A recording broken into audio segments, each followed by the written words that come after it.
This is block number 7 of my gridwork series.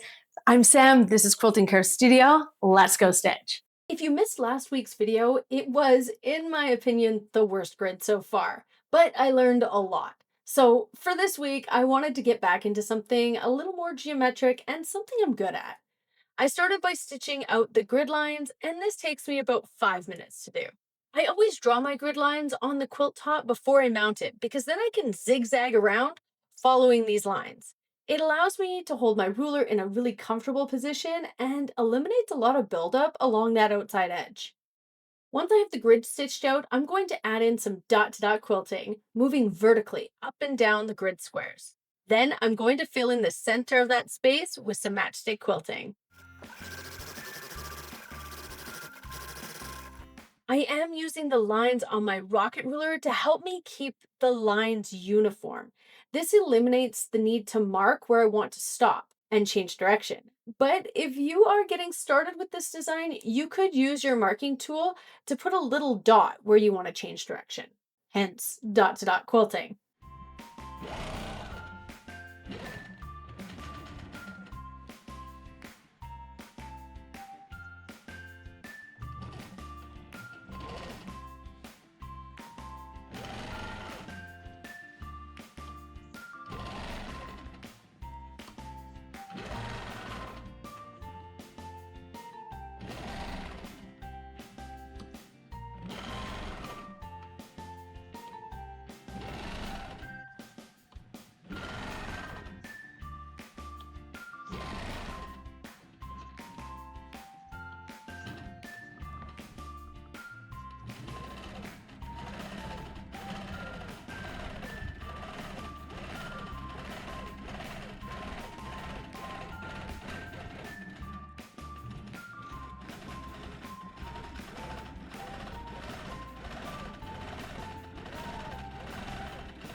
This design looks so cool and really hides the fact that this is grid work. It builds up really fast once you get into the groove, and the whole block took me about 25 minutes to stitch out.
I stitch variations of this design a lot, and it's easy to change it up.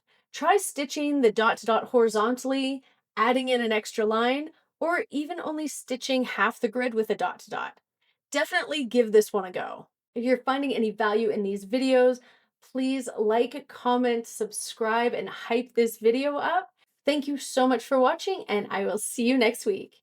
Bye for now.